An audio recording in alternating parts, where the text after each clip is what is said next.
Halo semuanya, sebelumnya kenalin namaku Oka Sugawa, mahasiswa ISI Surakarta, program studi film dan televisi angkatan 19. Kali ini aku mau membicarakan mengenai reception theory by Stuart Hall mengenai encoding and decoding untuk keperluan mata kuliah studi halayak. Sebelum memulai, mungkin aku akan mendeskripsikan diri aku sendiri. Usiaku 22 tahun, sekarang sedang menempuh pendidikan S1 dalam program studi film dan televisi angkatan 19 semester 5. Pergaulan circleku sendiri, aku mengidentifikasi diri sebagai introvert dan tidak mampu dalam menyikapi circle teman yang terlalu luas. Keadaan ekonomi menengah, itu mungkin deskripsi diri aku yang akan mempengaruhi persepsi aku dalam menerima pesan sebuah tontonan yang akan dikorelasikan nanti di akhir video.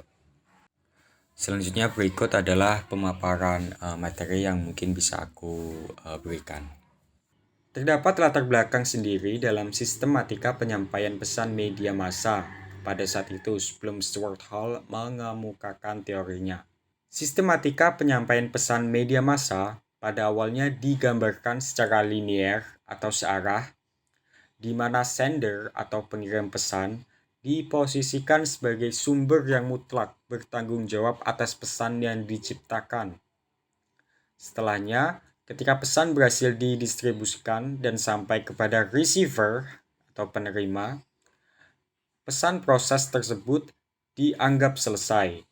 Realitanya, proses persebaran pesan yang dianggap linear tersebut menuai kritik ketika mengabaikan keterkaitan yang cukup kompleks antara pengirim pesan, pesan itu sendiri, dan penerima pesan. Hal ini menunjukkan bahwa pengirim pesan menganggap receiver sebagai penerima pesan berperan pasif. Hal ini didasari pada asumsi bahwa pesan yang diciptakan akan secara menyeluruh dapat diterima dan diserap oleh setiap penerima pesan. Penonton berperan dalam hal ini terkait media televisi. Penonton berperan sebagai penerima pesan atau receiver sekaligus sumber atau source dalam distribusi pesan di televisi.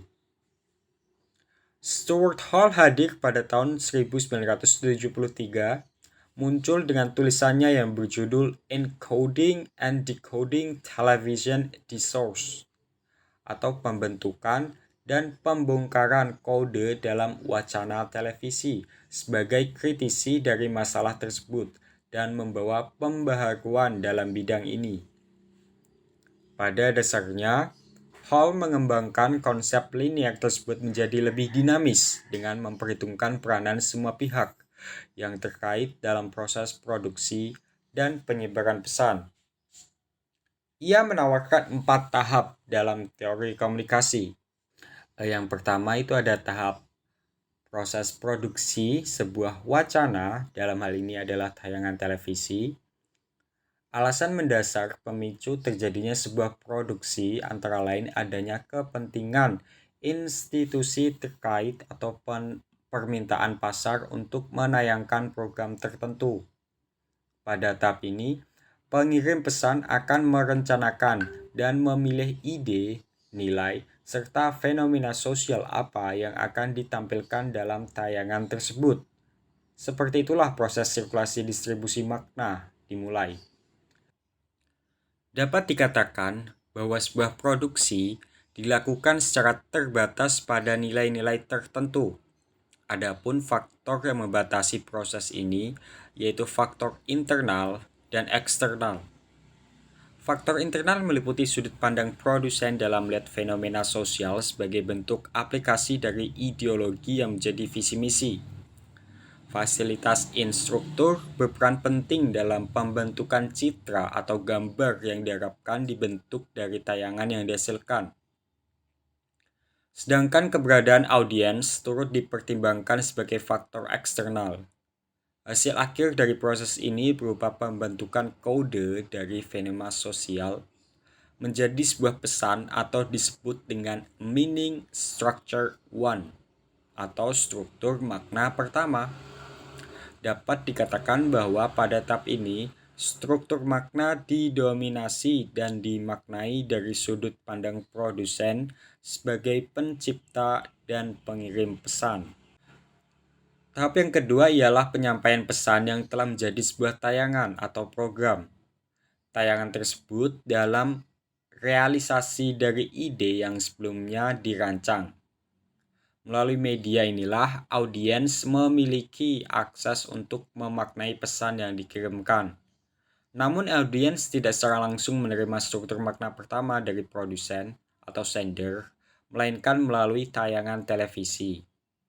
Dominasi dari bahasa dan visualisasi tayangan membuat eksistensi pengirim pesan tidak ada lagi terlihat. Dengan demikian, ketika pesan ini ditayangkan, interpretasi terhadap isinya bisa saja dipastikan menjadi sangat beragam dan sepenuhnya bergantung pada penonton sebagai receiver atau penerima pesan. Tahap terakhir adalah saat di mana audiens berusaha memaknai tayangan dengan membongkar kode-kode dari tayangan yang disaksikan, atau dapat dikatakan proses decoding.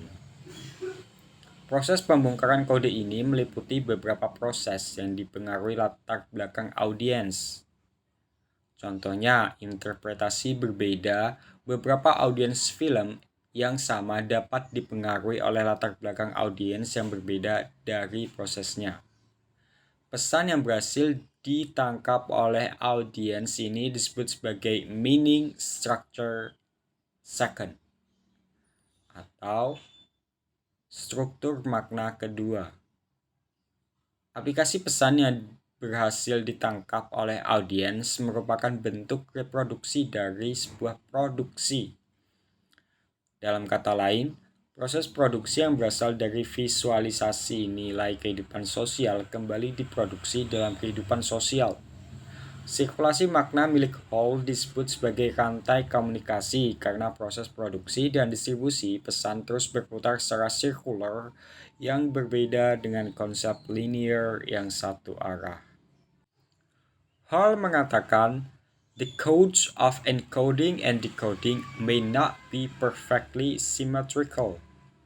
Maksudnya, makna yang dirancang dalam struktur makna pertama tidak otomatis identik dengan makna yang ditangkap audiens dalam struktur makna kedua. Tidak ada jaminan mengenai resepsi audiens yang dihasilkan dari sebuah produksi akan sama dengan yang diharapkan oleh institusi yang memproduksi pesan tersebut. Perbedaan kedua makna tersebut seringkali diartikan sebagai sebuah kesalahpahaman. Hall tidak menyangkal bahwa ketidakpahaman audiens akan kode-kode tersebut sebagai bentuk kesalahpahaman yang mungkin terjadi. Namun ia beranggapan bahwa hal ini perlu dimaknai secara tersendiri. Hal tersebutlah yang memicu pentingnya penelitian mengenai resepsi audiens, karena hal tersebut tidak bisa disamaratakan. Hall mengklasifikasikan posisi audiens berdasarkan hasil proses pembongkaran kode atas wacana pertelevisian menjadi 3 bentuk. Yang pertama, dominant hegemonic position atau posisi dominan hegemonis.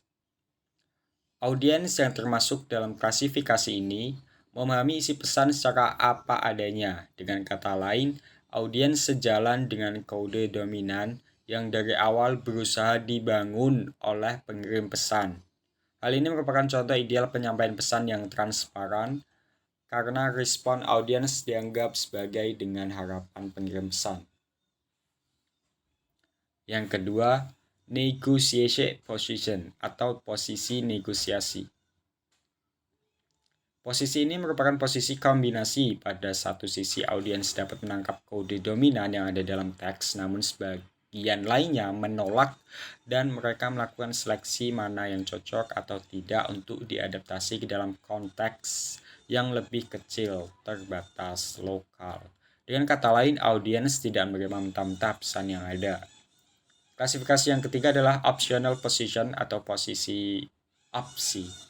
Sama halnya dengan audiens dalam posisi negosiasi, dalam hal ini audiens juga mengerti benar makna denotatif dan konotatif sebagai bentuk abstrak dari pesan yang dibuat.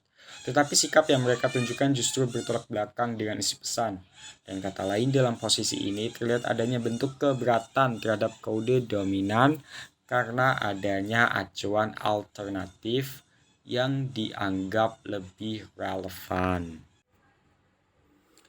Contoh penerimaanku sendiri terhadap sebuah tontonan film misalnya.